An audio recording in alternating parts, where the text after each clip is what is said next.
Hello కానమూకు కథావచనం మోహనవచనం పరిజ్ఞాన హితబాండం శ్రోతలకు ఆహ్వానం నమస్కారం. చదవదగునెవరు రాసిన తదుపరి చదివిన వెంటనే మరువక పలువురికి వినిపింపబూనిన అదియే పరిజ్ఞాన హితబాండమౌపో మహిళ మోహనవచనమై విరాజిల్లు. పరిజ్ఞాన హితబాండం లక్ష్యం ప్రతివారీ సమాచార హక్కు. ఆ స్ఫూర్తితోనే ఇప్పుడు చావుకు వెరవని అవిశ్రాంత పోరాట యోధుడు సిజేఆర్ చలసాని జగన్నాథరావు జీవిత స్వగతాన్ని ఇప్పుడు మీ కానమోకు కథావచన శ్రోతలకు మీ కానమోకు స్వరంలో వినిపిస్తాను, వినండి. చావుకు వెరవని అవిశ్రాంత పోరాట యోధుడు సిజేఆర్ చలసాని జగన్నాథరావు జీవిత స్వగతం. ఇంకో 6 మాసాలకు నేను 99వ పడిలోకి ప్రవేశిస్తాను. అంటే భారత కమ్యూనిస్టు పార్టీ ఆవిర్భవించిన తరువాత 17 మాసాలకు నేను పుట్టాను. ఇప్పుడు పార్టీ 99 ఏళ్ళు పూర్తి చేసుకుని శతాబ్ది ఉత్సవాలు జరుపుకోవటం, ఆ ఉత్సవాలలో భౌతికంగా పాల్గొనలేకపోయినా మేధోపరంగా భాగస్వామ్యం వహించటం నాకు ఎంతో సంతోషం కలిగిస్తున్నది. ప్రాణం కన్నా పోరాటమే ముఖ్యం అని భావించిన తరంలో పార్టీ సభ్యునిగా పోరాట వారసత్వాన్ని, కమ్యూనిస్టు నైతిక విలువలను, సంప్రదాయాలను నేటి తరం కమ్యూనిస్టులకు అందించగలుగుతున్నందుకు గర్వపడుతున్నాను. కొండ అద్దమందు కొంచెమై ఉండదా అన్నట్లు వర్తమాన కాల రాజకీయ వ్యవస్థలో కమ్యూనిస్టు ఉద్యమం చిన్నదిగా కనిపించవచ్చు, కానీ చరిత్రను తరచి చూస్తే ఎంతో విలువైన చారిత్రక విభాత వికాసం మనకు గోచరిస్తుంది. నా జీవితానుభవం నుండి కమ్యూనిస్టు ఉద్యమ అనుభవాలను తెలియచెప్పే ప్రయత్నం చేస్తాను. 100 సంవత్సరాల క్రితం మా తండ్రి వెంకటరామయ్య, తల్లి వెంకట నరసమ్మలు బాల్య వితంతువైన ఒక కుమార్తె, 5 కుమారులతో కృష్ణా జిల్లా కంకిపాడు తాలూకాలోని నెప్పల్లి గ్రామం నుండి నూజివీడు తాలూకా అన్నవరం శివారు వెంకటాద్రిపురం గ్రామానికి 1924లో వలస వచ్చారు. నేను ఇక్కడికి వచ్చిన తరువాత 1927వ సంవత్సరం జూన్ 1న జన్మించాను. ఆనాటికి మా గ్రామంలో స్కూలు లేనందున ప్రైవేటు టీచర్ వద్ద చదువుకున్నాను. కొంతకాలం నూజివీడ్లో 7వ తరగతి వరకు చదివాను. మా తండ్రి గారు చనిపోవటంతో 1940వ సంవత్సరం నుండి నా చదువు ఆగిపోయింది. ఆ కారణంగా వ్యవసాయదారుణ్ణి అయ్యాను. నా 2వ సోదరుడు చలసాని రాజగోపాలరావు స్వాతంత్ర పోరాటంలో పాల్గొని పలుసార్లు జైలుకు వెళ్ళారు. 1932వ సంవత్సరం బ్రిటిష్ పార్లమెంటు తరపున లోథియన్ అనే అతని నాయకత్వాన ఒక కమిషన్ను స్వతంత్ర పోరాట స్థితిగతుల అధ్యయనానికి పంపింది. అతను ఢిల్లీ నుండి తిరుగు ప్రయాణంలో స్పెషల్ రైలులో ఉదయం 6 గంటలకు విజయవాడ వస్తాడనే సమాచారంతో కాట్రగడ్డ శ్రీనివాసరావు, వారు మాజీ రాజ్యసభ సభ్యులు, వారి నాయకత్వాన ముందు రోజు రాత్రే మా సోదరునితో సహా ఒక బృందం రైల్వే స్టేషన్లో బట్టల బేళ్ల మధ్య పడుకున్నారు. ఉదయం రైలు రాగానే లూథియన్ గో బ్యాక్, స్వతంత్ర భారత్కు జై అంటూ నినాదాలు ఇచ్చారు. పోలీసులు పట్టుకునే ప్రయత్నంలో అందరూ తప్పించుకోగా రాజగోపాలరావు కాలికి ఏదో తగిలి పడిపోవటంతో లాఠీలతో కొట్టి అరెస్టు చేసి 3 మాసాలు శిక్షతో రాజమండ్రి జైల్లో ఉంచారు.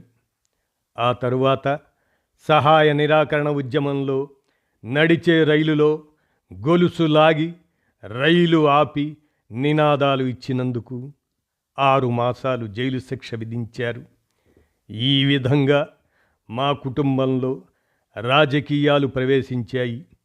తొలి రోజుల్లో సుంకర సత్యనారాయణ, కోనేరు మధుసూదన్ రావు, వెల్లంకి వెంకటేశ్వరరావు గారు మా ఇంటికి వచ్చేవారు. జైలు నుండి వచ్చిన తర్వాత రాజగోపాలరావు కాంగ్రెస్ సోషలిస్ట్ పార్టీలో, తరువాత కమ్యూనిస్ట్ పార్టీలో చేరారు. నూజివీడ్లో 1943లో పార్టీ కార్యాలయం ఏర్పాటు చేశారు.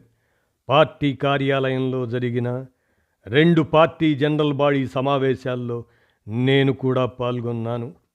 1943 మార్చి 23న భగత్ సింగ్ వర్ధంతి సందర్భంగా మా గ్రామంలో యువజన సంఘం ఏర్పాటు చేసి అధ్యక్షునిగా ఎన్నికైనాను. మా గ్రామంలోనూ పక్క గ్రామాలలోనూ వయోజన విద్యా కేంద్రాలు పెట్టి రాత్రి పాఠశాలలను నడిపాము. 2వ ప్రపంచ యుద్ధ సమయంలో ప్రజాశక్తి వార్తలను చదివి రాత్రులు గ్రామ్ఫోన్ ద్వారా ప్రచారం చేసేవారం. గ్రామాభివృద్ధి, చౌక డిపోలు, చెరువుల కింద నీటి పంపిణీ చేసేవారం. 200 పుస్తకాలు సేకరించి యువజన గ్రంథాలయం నిర్వహించాము. 1944 విజయవాడ అఖిల భారత రైతు మహాసభను, ఆ సభకు కాలినడకన వెళ్ళాము. కోడి పందాలు, జోదం వైపు వెళ్లకుండా 3 గ్రామాలకు కలిపి ఆటల పోటీలు నిర్వహించేవారం. దీనితో యువకుల్లో రాజకీయ చైతన్యం పెరిగింది. 1946 ఏప్రిల్ 24న అన్నవరం గ్రామ సిపిఐ శాఖ ఏర్పడింది. అప్పుడు సభ్యత్వం తీసుకున్న నేను నేటికి 78 సంవత్సరాలకు పైగా కమ్యూనిస్ట్ పార్టీ సభ్యునిగా ఉన్నాను. బహుశా ఉభయ తెలుగు రాష్ట్రాల్లో నేనే పార్టీ సీనియర్ సభ్యుడిని అనుకుంటున్నాను.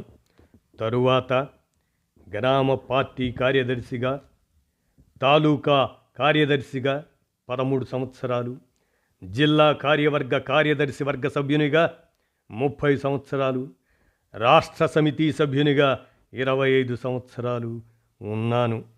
గ్రామ కార్యదర్శిగా జమీందారీ వ్యతిరేక పోరాటాలు నిర్వహించాం. 1948లో జమీందారీ విధానం రద్దు చట్టం వచ్చింది. 1949 నుండి చట్టం అమల్లోకి వచ్చింది. 1948 మార్చి 16న మద్రాస్ రాష్ట్ర ప్రభుత్వం కమ్యూనిస్ట్ పార్టీని నిషేధించింది. 1947 నుండి తెలంగాణలో సాయుధ పోరాటం జరుగుతున్నది. ఈ పోరాటానికి రాజకీయ, ఆర్థిక, సైనిక శిక్షణ, ఆయుధ సేకరణ అంతా కృష్ణా జిల్లా నుండే ప్రధానంగా సాగేది. అందువల్ల ప్రభుత్వ కేంద్రీకరణ అంతా కృష్ణా జిల్లా మీదనే ఉండేది. మన పార్టీ రాష్ట్ర, జిల్లా నాయకత్వాలు రహస్య జీవితానికి వెళ్ళారు. మా సోదరుడు చెలసాని రాజగోపాలరావు కూడా రహస్య జీవితం గడుపుతూ ఒకరోజు ఇంటికి వచ్చారు. ఆచూకీ తెలుసుకున్న పోలీసులు మా ఇంటిపై దాడి చేసి ఆయన్ను పట్టుకున్నారు. వారితో పాటు నన్ను, నా సోదరులు పూర్ణచంద్రరావు, సీతారామస్వామిలను కూడా అరెస్టు చేశారు. 1948 ఏప్రిల్ 24న అరెస్టు చేసి 15 రోజులు రిమాండ్ ఖైదీలుగా ఉంచి రాజగోపాలరావును డిటెన్యూగా రాజమండ్రి జైలుకు పంపించి మిగతా వారిని వదిలిపెట్టారు. అప్పటి నుండి నేను సెమీ లీగల్గా ఉంటూ పార్టీ నాయకులకు రక్షణ కల్పిస్తూ కొరియర్గా పనిచేశాను. కామ్రేడ్ ఈడ్పుగంటి సుబ్బారావు, పొట్లూరి సుందరం, వీరమాచనైని ప్రసాద్, అదే బాంబే ప్రసాద్ అంటారు, ఈయన రాజమండ్రి జైలు నుండి తప్పించుకొని వచ్చి అశ్వారావుపేట ఏరియా దళ కమాండర్గా ఉన్నారు. ఆ రోజుల్లో వారలకు రక్షణ కల్పించాను. ఖమ్మం జిల్లాకు చెందిన రావెళ్ల జానకీరామయ్య నా రక్షణలో ఉంటూనే మా మామిడి తోటలో పోలీసులకు పట్టుబడ్డారు. చింతపల్లి పాపారావు కాల్చివేయబడటానికి 2 రోజుల ముందు నేను ఒక రైఫిల్ అందజేయవలసి ఉంది. కానీ హోరుగాలి, తుఫాను రావటంతో నేను ఇంటి నుండి బయటకు వెళ్ళలేకపోయాను. తరువాత పత్రికలో పాపారావును కాల్చివేసినట్లు చూసి రైఫిల్ను వెనక్కు పార్టీ నాయకుల వద్దకు పంపించాను. 1949 డిసెంబర్లో తిరువూరు తాలూకాలో 6 గ్రామాలలో మన పార్టీ దళాలు దాడులు చేశాయి. కొందరు నా రక్షణకు వచ్చారు. కామ్రేడ్ నండూరి ప్రసాదరావు గారిని తెలంగాణ పోరాట సమయంలో అక్కడకు పంపాలని నిర్ణయించి ఏలూరు సమీపంలో తమ్మిలేరు వద్ద మాకు అప్పగించారు. నేను పూల వెంకయ్య అడ్డదారుల్లో తీసుకువచ్చి 2వ రోజు తిరువూరు తాలూకా కామ్రేడ్స్కు అక్కడి నుండి తెలంగాణకు పంపించాము. ఇలా ఎంతోమంది కామ్రేడ్స్కు ఆశ్రయం కల్పించాను. పార్టీ రహస్య దినాలలో ఒక పత్రిక నడపాలని పార్టీ నిర్ణయించింది. మద్రాసు నుండి ఒక సైక్లోస్టైల్ మిషన్ తెప్పించారు. వడ్లమానుకు చెందిన మరీదు రాములు ఎడ్లబండి తీసుకువెళ్ళి విజయవాడ రైల్వే స్టేషన్ నుండి ఆ మిషన్ను నా వద్దకు తీసుకువచ్చాడు. దాన్ని తీసుకువెళ్ళి మా మామిడి తోటలో దింపించాను. దానిని ఎక్కడ ఏర్పాటు చేద్దామన్నా స్థలం దొరకక నెత్తి మీద పెట్టుకొని మోస్తూ 2-3 చోట్లకు తిప్పాము. ఆ తరువాత తూర్పు దిగవల్లి గ్రామంలో రెడ్డివారు ఊరు ఖాళీ చేసి ఇప్పుడు ఉన్న చోట కొత్తగా ఇళ్ళు నిర్మించుకున్నారు. ఆ ఖాళీ చేసిన చోట పీకకుండా ఉన్న ఒక ఇల్లు మన పార్టీ సానుభూతిపరుడిది. చివరకు అక్కడ ఖాయం చేసి రహస్య పత్రికను నడపటానికి విశాలాంధ్ర పేరుతో ప్రచురించాము. నేను, పాలడుగు సత్యనారాయణ, ఈదర నారాయణరాజు రాత్రి 10 గంటలకు తూర్పు దిగవల్లి చేరుకొని కిరసనాయిల్ లాంతర వెలుతురులో స్టెన్సిల్స్ చేసి, రోటరీ చేసి, పిన్నులు కొట్టి, పార్సిల్స్ తయారు చేసి వేరే కొరియర్స్కి ఇచ్చి పంపేవాడిని. నెలకో 15 రోజులకో ఒకసారి పత్రిక వచ్చేది. సర్క్యులర్స్ కూడా తయారు చేసి పంపేవారం. ఈ విధంగా 1 సంవత్సరం గడిచింది. 1950 మార్చి 10న నూజివీడు ప్రాంతంలో తుపాకులు, ధనం కొరకు దాడులు చెయ్యాలనే నిర్ణయం మేరకు సైక్లోస్టైల్ మిషన్ను తిరువూరు తాలూకా కోటపాడుకు రాత్రి బండి మీద చిత్తపూర్ అడవుల్లో తరలించటం జరిగింది. తరువాత అది పోలీసులకు చిక్కింది. 1950 మార్చి 10వ తేదీ తిరువూరు, గన్నవరం, నూజివీడు ప్రాంత కామ్రేడ్స్తో ఒక దళం ఏర్పడింది. ఇందులో 20 మంది సభ్యులు. మా గ్రామం నుండి నేను, బొబ్బా వెంకటేశ్వరరావు, తర్వాత ధవళేశ్వరం వద్ద కాల్చివేశారు అతన్ని, మేము పాల్గొన్నాం. మా దళంలో 2-3 తుపాకులు మాత్రమే ఉన్నాయి. రాత్రి 8 గంటలకు ప్రారంభించి వెంకటాద్రిపురం, పాత అన్నవరం, పాటిమీది అన్నవరం, హనుమంతునిగూడెం, దిగవల్లి ఖండ్రిక, దమణక్కపేటల్లో దాడులు చేసి 6 తుపాకులు సేకరించాము. రాత్రికి ముక్కొల్లుపాడు అడవిలో మకాం ఉండి 2వ రోజు రాత్రి గోగులంపాడు, ఎల్లాపురం గ్రామాలలో దాడులు నిర్వహించాము. దొరికిన తుపాకులు, జప్తు చేసిన ధనం, బంగారం ఏలూరులో ఈడ్పుగంటి సుబ్బారావు, పొట్లూరి సుందరంగార్లకు అప్పగించి దళాన్ని పగలంతా వేల్పుచెర్ల గ్రామంలో విశ్రాంతి తీసుకోమని అబ్బినేని విమలాదేవికి అప్పగించాము. ఆ తరువాత దళం మొత్తం ఒక చోటకు సమీకరించుకొని కొండపల్లి ఫారెస్టుకు చేరుకొని అక్కడే స్థావరం ఏర్పాటు చేసుకొని వంటలు చేసుకునే ఏర్పాటు చేయబడింది. అక్కడ కొండల మీద మకాం ఉండటంతో నీటి సరఫరా కష్టంగా ఉండేది. రాత్రిపూట కొండల దిగువన ప్రవహించే నీటి జాలుల నుండి నీరు తెచ్చుకోవాలి. వారానికి ఒకరోజు మాత్రమే స్నానం. కాకి బట్టలు ఉతికే మార్గం లేక బట్టలలో చీరపోతులు పడి కుట్టేవి. నీటి కొరత వల్ల అన్నం తిన్న చేతిని మూతిని ఆరనిచ్చి నలిపివేయడమే మార్గం. బహిర్భూమికి వెళ్ళినా ఆకులతో తుడుచుకోవడమే. ఇప్పుడు తలుచుకుంటే ఆనాటి దైన్యం కళ్ళకు కట్టినట్లుంటుంది. ఆనాటి కమిస్టు జీవితం అసిధారావ్రతం లాంటిది. ముళ్ళదారి, నిప్పులు తొక్కుకుంటూ నడవాలి. బ్రతుకుతామో చస్తామో తెలియదు. బ్రతకటం చావటం అనేది మన చేతిలో లేదు. ఆనాటి ఉద్యమంలో పేలిన తుపాకీ గుళ్ళు నా శరీరానికి తగలలేదు గనుక నేను ఇప్పుడు మీకు ఈ విషయాలు చెప్పగలుగుతున్నాను. ఒక రకంగా అది నా అదృష్టమే. ఉద్యమంలోకి వెళ్ళే రోజునే చావును ఊహించుకున్నాం.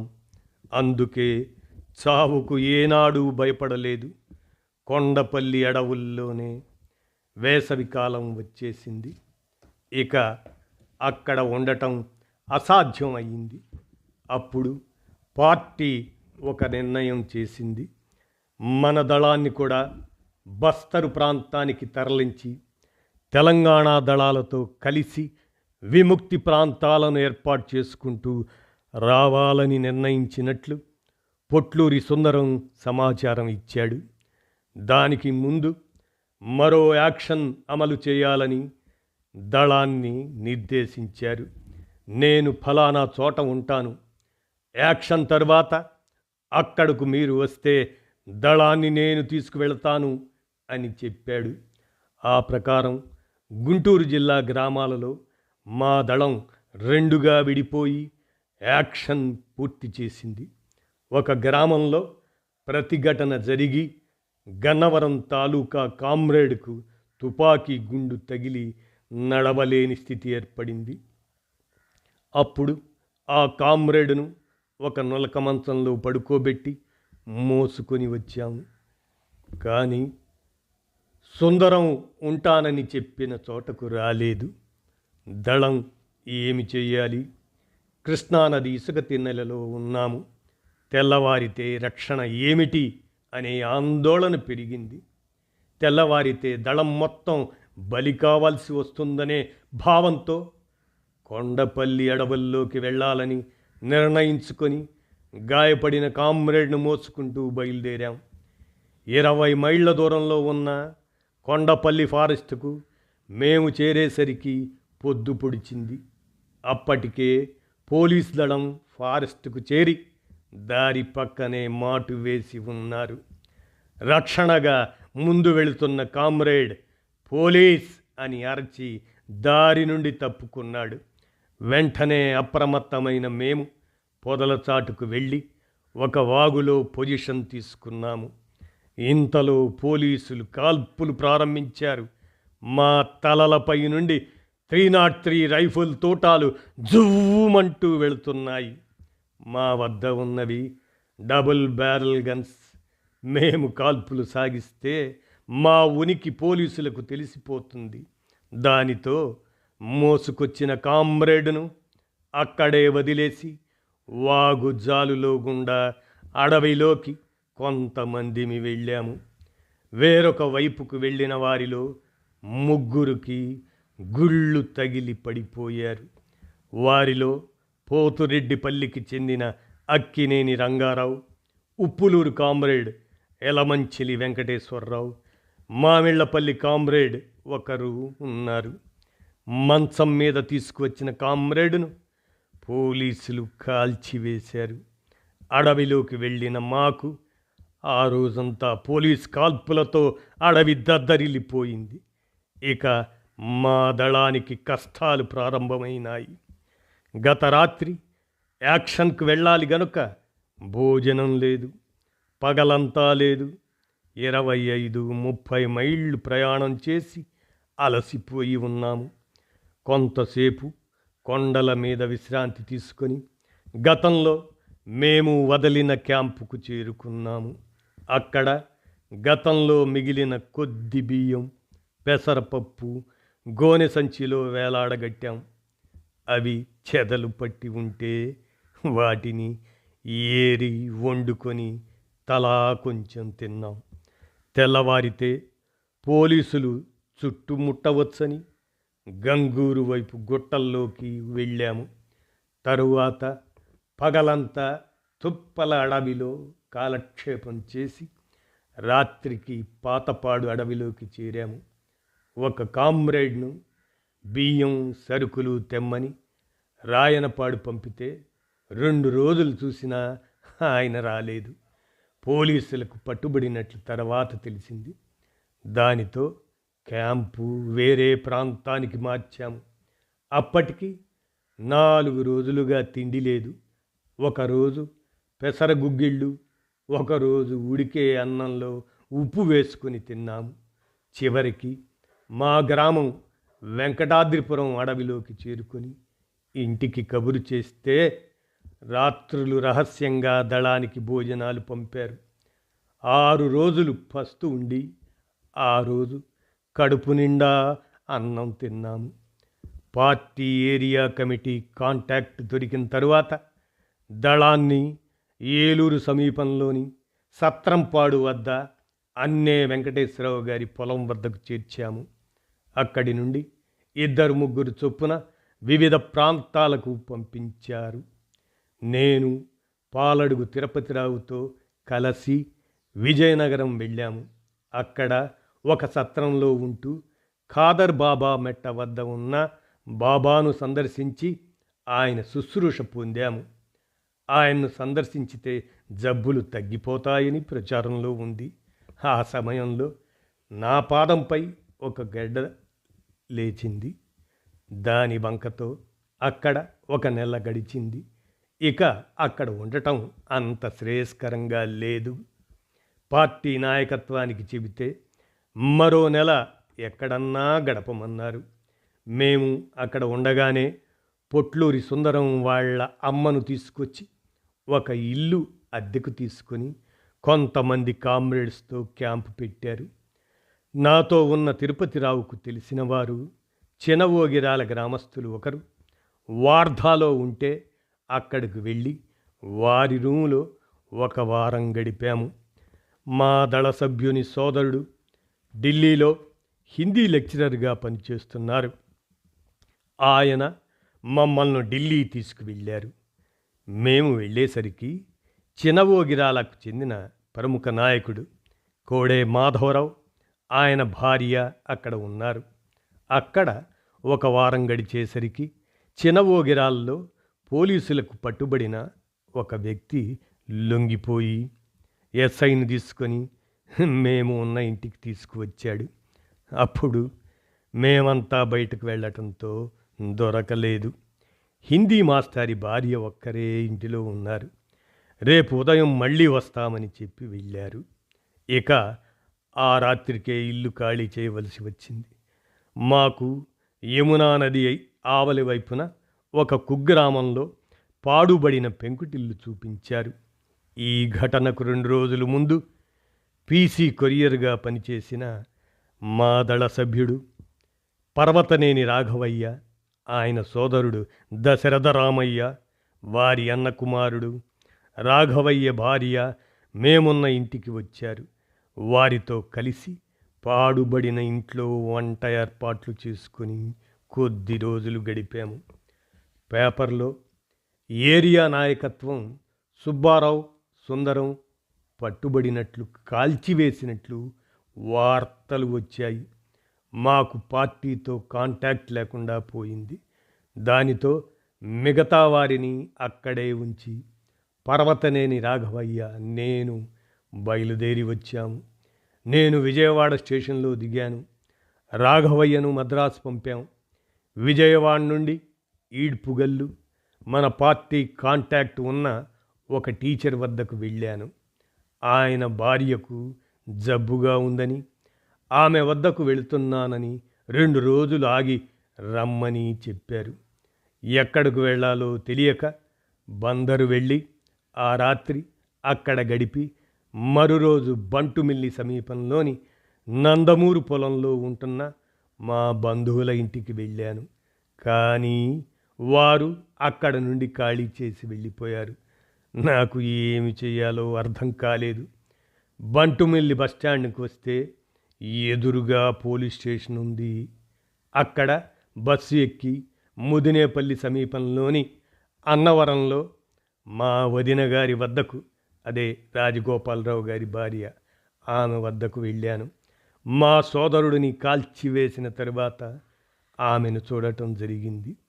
ఆమెతో కాసేపు మాట్లాడి భోజనం తర్వాత కొంత డబ్బులు తీసుకొని బయలుదేరాను. ఇంతలో పోలీసులు ఇంటిని చుట్టుముట్టారు. మా వదిన తమ్ముడిని అంతకుముందు పోలీసులు కొట్టి భయపెట్టారు. దానితో నేను వచ్చిన సమాచారం పోలీసులకు చెప్పాడు. అలా నా అరెస్టు జరిగిపోయింది.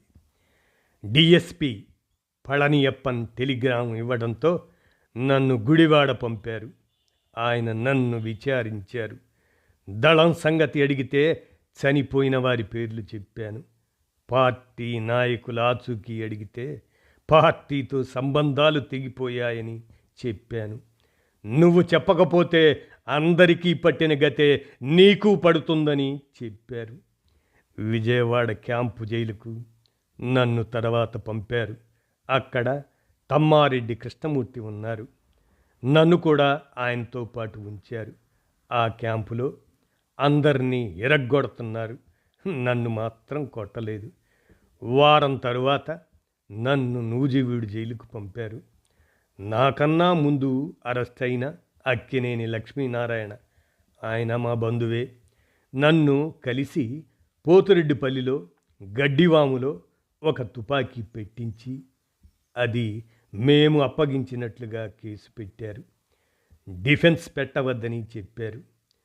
బయటకు వదిలితే మీ శత్రువులు కాల్చివేస్తారని చెప్పారు. అందుకు మేము సమ్మతించాము. కోర్టు 6 నెలల జైలు, 250 రూపాయల జరిమానా విధించింది. మమ్ము బళ్ళారి జైలుకు పంపారు. మేము రాజకీయ ఖైదీలం అనుకుంటే అది దొంగతనం కేసుగా శిక్ష వేశారు. దీనితో మమ్ము బళ్ళారి నుండి కర్నూలు జిల్లా కగ్గలి వద్ద గల క్యాంపు జైలుకు పంపారు. అది అధ్వానంగా ఉంది. ఒక్కచోటే 300 మంది ఖైదీలు.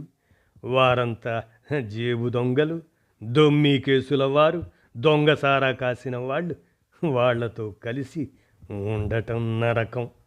సరైన తిండి లేదు, చాకిరీ చెయ్యాలి. లక్ష్మీనారాయణ 18 పౌండ్లు, నేను 10 పౌండ్లు బరువు తగ్గిపోయాం. ఎట్లాగో శిక్ష పూర్తి చేసుకుని బయటపడ్డాం. ఈ కాలంలో మా కుటుంబం యావత్తు జైలు పాలయ్యారు. నా ఆచూకీ కోసం మా అమ్మను నానా హింసలు పెట్టారు. కుటుంబ సభ్యులు జైల్లో ఉండగానే రాజగోపాలరావు గారిని 1950 మార్చి 19న, ఆ రోజు ఉగాది, ఆ రోజున కాల్చివేశారు. వారం వరకు ఈ విషయం జైల్లో ఉన్న కుటుంబ సభ్యులకు తెలియదు. వ్యవసాయం పూర్తిగా దెబ్బతినిపోయింది. అన్యాయంగా నా సోదరుడు రాజగోపాలరావును కాల్చివేయటం వల్ల సర్కిల్ ఇన్స్పెక్టర్ నాగేశ్వరరావు మా వదినకు ఇచ్చిన మాట మేరకు నన్ను చంపివేయకుండా కాపాడాడు. అలా జైలు జీవితంతో బ్రతికి బయటపడ్డాను. పార్టీపై నిషేధం తొలగించిన తరువాత కొంతకాలం నూజివీడులో ప్రముఖ డాక్టర్ పొట్లూరి వెంకటరత్నం గారి హాస్పిటల్లో కాంపౌండర్గా పనిచేశాను. 1952 ఎన్నికల్లో పొన్నం వీరరాఘవయ్య, 1955 ఎన్నికల్లో దాసరి నాగభూషణ్ రావుల విజయానికి కృషి చేశాను. 1962 ఎన్నికలకు ముందు అగిరిపల్లికి మకాం మార్చి ఆ ప్రాంతంలో పార్టీ నిర్మాణానికి కృషి చేశాను. అక్కడ ఉండంగా ఆర్థికంగా ఎన్నో ఇబ్బందులకు గురి కావలసి వచ్చింది. 4 పిల్లలతో ఊరు కాని ఊరిలో పార్టీ ఇచ్చే, అది కూడా అప్పుడప్పుడు ఆ ఎలవన్స్తో బ్రతకటం దుర్భరంగా ఉండేది. ఉమ్మడి కుటుంబం నుండి వచ్చిన పశువులు కూడా అమ్మివేశాం. ఒంటి మీద చొక్కా, బండ మీద చొక్కాతో కాలం వెళ్ళబోశాను. చొక్కా చినిగిపోతే పైపంచ కప్పుకొని తిరిగేవాడిని. ఈ పరిస్థితుల్లో 1963లో నూజివీడు మకాం మార్చవలసి వచ్చింది. 1964 పార్టీ చీలిక సమయంలో తాలూకా పార్టీ కార్యదర్శిగా ఉన్న దాసరి జిల్లా కార్యదర్శిగా వెళ్ళటంతో నేను తాలూకా పార్టీ కార్యదర్శిగా 1965లో ఎన్నికయ్యాను. అప్పటి నుండి పార్టీ పూర్తికాలపు కార్యకర్తగా పనిచేశాను. నూజివీడులో పార్టీ కార్యాలయం, అమర్ భవన్ దాని నిర్మాణానికి, మేల్పుచెర్లలో పార్టీ కార్యాలయం నిర్మాణానికి, వెంకటాద్రిపురంలో గ్రంథాలయ నిర్మాణానికి కృషి చేశాను. 1952 ఎన్నికల అనంతరం బంజరు భూములు పంపిణీ ఉద్యమం పార్టీ ప్రారంభించింది. 1962 నుండి ఈ పోరాటం మహోద్యమంగా సాగింది. 48 గ్రామాల్లో 20,000 ఎకరాల పంపిణీలో దాసరి గారితో కలిసి క్రియాశీలకంగా నేను పాల్గొన్నాను. భూస్వాములను ఎదిరించి ముక్కొల్లుపాడులో దాసరి గారి సొంత మేనమామ ఆక్రమించిన ప్రభుత్వ భూములను పంపిణీ చేశాము. నెహ్రూ నగరం పేరుతో కొత్త గ్రామాన్ని నిర్మించాము.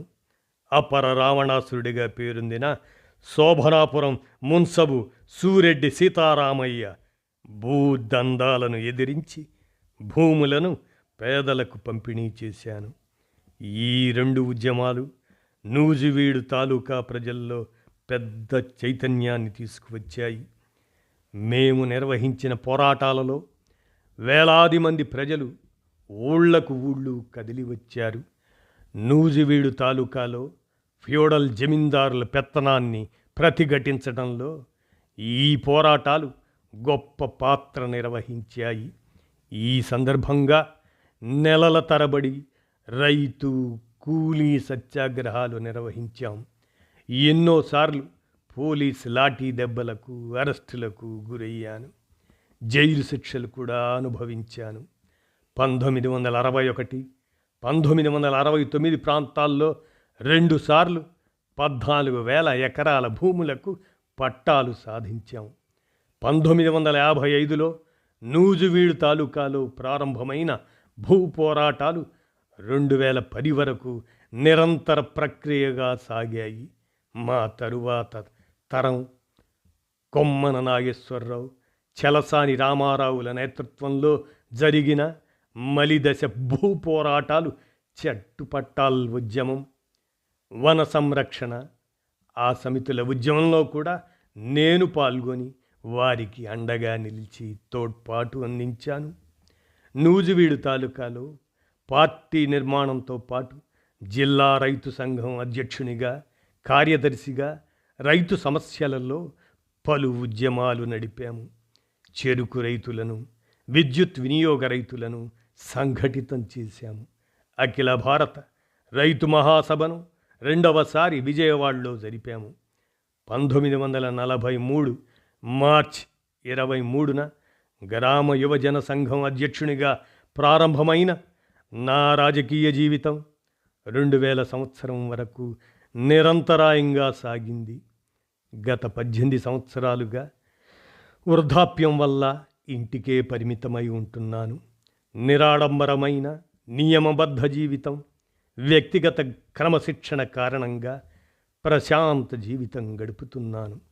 విశాలాంధ్ర పత్రిక 1952లో ప్రారంభించినప్పటి నుండి నేటి వరకు నేను పాఠకుణ్ణే కాదు, చందాదారుడిని కూడా. ప్రస్తుతం నాకు కాలక్షేపం విశాలాంధ్ర పత్రికే. 2021 అక్టోబర్ 5న నా ఉద్యమ సహచరిణి, నా భార్య జయప్రద మరణించింది. అప్పటి నుండి మా కోడలు కృష్ణతులసి సంరక్షకురాలిగా నాకు సేవలు అందిస్తున్నారు. మా కుమారులు రామారావు, రాఘవేంద్రరావులు పార్టీ హోల్ టైమర్స్గా ఉంటూ మా ఆశయాలకు అనుగుణంగా ఉండటం ఎంతో సంతోషం కలిగిస్తున్నది. ఎన్ని ఆటుపోట్లు కష్టనష్టాలు ఎదురైనా, యావత్ కుటుంబం జైలు పాలైనా, ఆర్థికంగా ఒడిదుడుకులు వచ్చినా ధైర్యంగా ఎర్ర జెండా ఆశయాలకు ఆలంబనగా జీవించగలగటం నా అదృష్టంగా భావిస్తున్నాను. కమ్యూనిస్ట్ పార్టీ శతాబ్ది ఉత్సవాలు ప్రారంభం సందర్భంగా పార్టీ శ్రేణులకు విప్లవాభినందనాలు తెలియజేస్తున్నాను. ఈ సుదీర్ఘ ప్రయాణంలో ఎందరో అమరవీరుల బలిదానాలను చూశాను. వారందరికీ నా రెడ్ సాల్యూట్. నా 19వ ఏట పార్టీ సభ్యత్వం తీసుకున్నాను. ప్రస్తుతం పని చేయలేకపోయినా విశ్రాంత సభ్యునిగా ప్రతి సంవత్సరం పార్టీ కార్యదర్శికి సభ్యత్వం చెల్లిస్తున్నాను. కమ్యూనిస్టుగా జీవించాను, కమ్యూనిస్టుగానే మరణించాలని కోరుకుంటున్నాను. సెలవు. ఇదండి చావుకు వెరవని అవిశ్రాంత పోరాట యోధుడు సిజేఆర్ చెలసాని జగన్నాథరావు జీవిత స్వగతాన్ని మన కానమోకు కథ వచనం శ్రోతలకు మీ కానమోకు స్వరంలో వినిపించాను. విన్నారుగా ఎందరో త్యాగమూర్తులు. అందరికీ లాల్ సలాం, లాల్ సలాం, లాల్ సలాం. ధన్యవాదాలు.